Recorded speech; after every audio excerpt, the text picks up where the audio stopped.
飘散浓浓的南洋风情。老板古国宏仔细刨去竹子表皮，下手轻重都是真功夫。那削竹皮的时候最难。第一个不伤到它整根竹子的主结构体，然后要把竹皮削掉有毛细孔。毛细孔的时候，它因为上油漆的时候比较能够吸收进去。平均一栋竹屋得用掉200根竹子，3位师傅合力45天才能完成。纯手工打造的竹屋，可休憩，还有简易房间，民宿订单得等好几个月。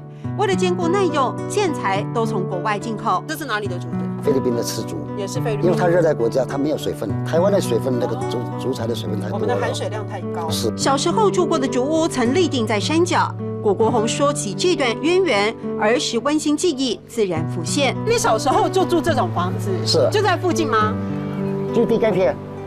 就地盖片是什么？就在那边。嘿，小时候住过，也看过，可是还不知道怎么做，然后请教老人家说怎么去回复它。我也对这个想说，复古啊，不要把这个手艺流失掉。竹屋气味深印脑海，古国宏努力恢复童年记忆，要把自然风味重新带入现代生活。秋的钙片，秋的钙片。